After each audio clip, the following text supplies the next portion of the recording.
So today's lesson is on the properties of rectangles and squares.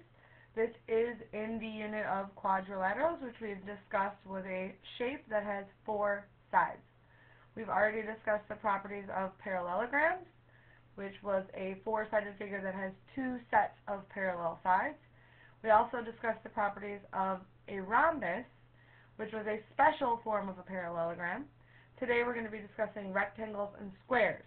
Rectangles are also special forms of parallelograms, and squares are special forms of parallelograms, but they also are a special form of a rhombus. So squares are special forms of two types of figures, while a rectangle is just a special form of a parallelogram.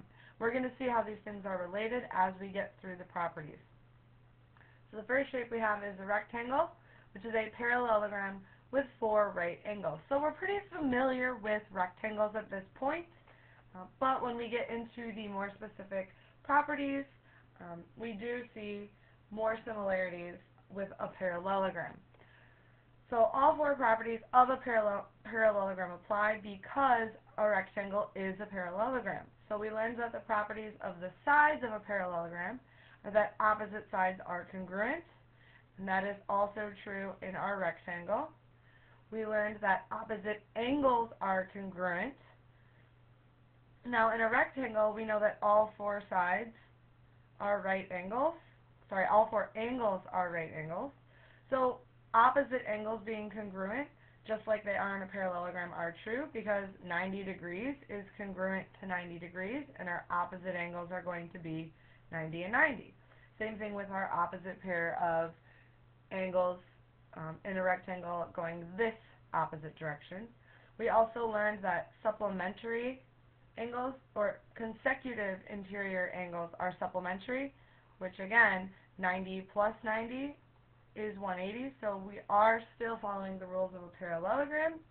And finally, we learned that in a parallelogram, the diagonals bisect each other, which is still true in a rectangle.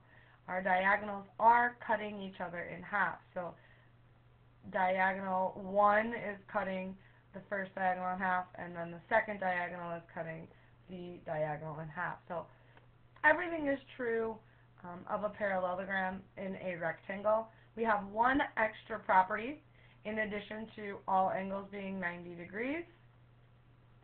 The diagonals of a rectangle are congruent. So this is something special that is not true in a parallelogram and not true in a rhombus, only true for a rectangle. So if we draw in our diagonals, we can then conclude, because this is a rectangle or a parallelogram with four right angles, that AC is congruent to BD. Right? So our diagonals are congruent. So these are the two special properties of rectangles in addition to the properties of a parallelogram. Make sure you have all of these properties in your notes. Then we move on to squares. Squares are definitely the most special of all of our quadrilaterals. Squares are parallelograms with four congruent sides and four right angles. So it's kind of like combining a rhombus and a rectangle, which means that all four properties of parallelograms apply because a square is a parallelogram, and all four properties of a rhombus apply because a square is a special form of a rhombus. So again, using our square, we're going to draw in the properties of parallelograms using tick marks, and then we're going to go back and draw in the properties of a rhombus using tick marks as well. So just as we mentioned before, the properties of parallelograms are that opposite sides are congruent, and in a square, we know that all four sides are congruent. So just like we have with a rhombus, while the opposite sides are congruent, all of the sides happen to be congruent as well. So yes, opposite sides are, but they all are congruent. We also learned in the properties of a parallelogram that opposite angles are congruent, and since our opposite angles are 90 degrees, yes, all 90 degrees are congruent to each other. So then these opposite angles would be congruent, similar to what we saw in the rectangle. Another property of parallelograms is that our consecutive interior angles are supplementary, or 180. And as we can see, again, just like we saw in the rectangle, any 90 plus 90 is going to give us 180, and since all of the angles are 90, that property still applies. And finally, we learned that the diagonals bisected each other. So our diagonals being drawn in are bisecting each other. They are cutting each other in half. So we have this diagonal being cut in half and our second diagonal being cut in half. Right? Now, this is just using the properties of parallelograms in a square. And then we learned some extra properties of a rhombus, which, because a square is technically a special form of a rhombus, it is a rhombus that has 4 90-degree angles. All of the properties that we learned in a rhombus also apply as well. So the first thing we learned about a rhombus was that all sides are congruent. That's true. The second thing we learned about a rhombus is that the diagonals bisect the angles. So this is true as well. This angle, 90 degree, is being cut in half by the diagonal. Now the special thing about the square is that because we know every angle is a right angle, if the diagonal is bisected, we now know that 90 divided by 2 is 45. So every single square is going to be cut into 45-degree angles. So any diagonal creates a 45-degree angle, and this diagonal will also create a 45-degree angle. So the result is that we get 4, 45, 45, 90 triangles. 45, 90 triangles. So that allows us to use our special right triangle properties for 45, 45, 90, which is what makes squares really special. And then the last property of a rhombus that we learned is that the diagonals form 90-degree angles, which is also true in a square. So as you can see, a square is like combining all of the properties of a parallelogram with all of the properties of a rhombus. The only extra property is that a square has 4 right angles, which is probably something we knew about squares a long time ago, so we're not really learning any new properties in this. Now we just have to put it all together. So an example number 1, if we know we have a rectangle and angle PTS is 34. So PTS is 34 degrees. We also know that QS, the length of the entire diagonal, is 10. So it's hard to write this in the diagram because sometimes it's hard to see where the 10 is going. So we just have to remember that if that becomes something we need to use in the future. So part A, they want us to find the measure of angle SRT. So SRT is this angle measure right here. Okay, and what we can do is, instead of looking at the parts of the angles, we can look at this entire triangle, because we know that a rectangle has the special property where every angle is 90 degrees. So by using our 90-degree property, we now know this triangle is a right triangle. So we can subtract 34 and 90 from 180 to give us this resulting angle, which is 56. So by using the triangle sum theorem, we can then find that missing angle. All right, QP is part of our diagonal.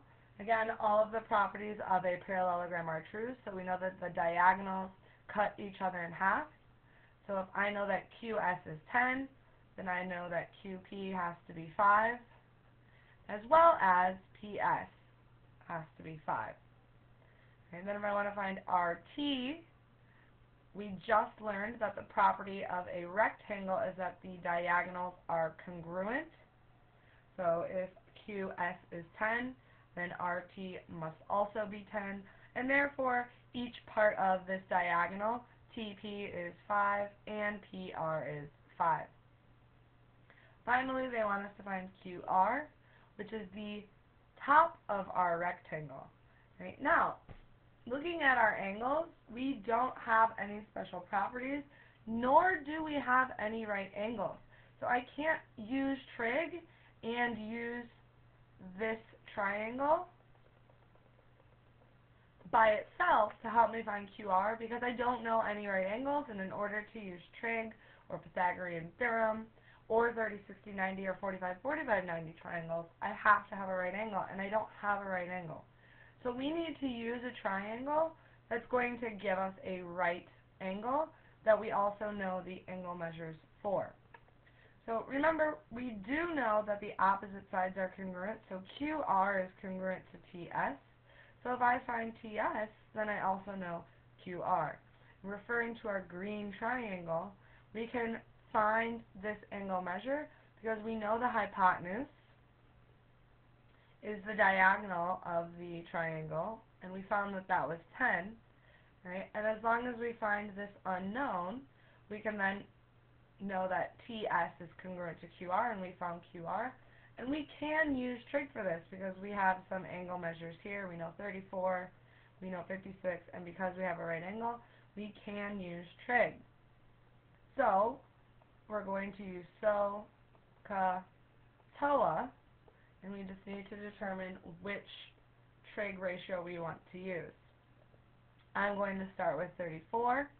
I know that I have to use the hypotenuse, so it can't be tangent, and I have the side that is adjacent to my angle and the hypotenuse. So using 34, I'm going to use the cosine of 34 equals the adjacent over 10. We could multiply by 10 on both sides and multiply by 10 on both sides, which gives us 10 times the cosine of 34, which is approximately 8.29, so rounding to the nearest tenth, we get 8.3 for TS, and again, because TS is congruent to QR, QR is also 8.3. So we can see how the properties of the parallelogram and the rhombus that we've been working with are very similar, and we're going to be using our our trig in a very similar way to find unknowns. And finally, looking at properties of a square, here they're telling us that LK is 1, so I don't have this labeled, so L, M, N, O, and K is going to be the intersection point of the diagonals. Here we have K. So we know that LK is 1. They want us to find the measure of LMK. LMK is going to be this angle right here, and as we discussed, all of the diagonals are going to bisect your 90-degree angle, so really no calculation is even needed. This should just be automatic. Whenever you have part of the bisected 90-degree angle, you should just automatically know 45 degrees. Right? Oh, maybe this is MP. MP is going to be a diagonal. So again, we know that the diagonals are bisected, so LK is 1, then KN is 1. We know that the diagonals are congruent, so if LN is 2, then MP also has to be 2. And LP, we can simply use our special right triangles. Again, we know that the diagonals form a right triangle. We know that these are going to be a 45, 45, 90 triangle, and each of our legs are 1. And in a 45, 45, 90 triangle, our properties are x, x, and x root 2. If we know that x is 1, then we just substitute that in. So our measure of LP is just 1 the square root of 2. So make sure you have all of the properties and the examples in your notes and be ready for class tomorrow.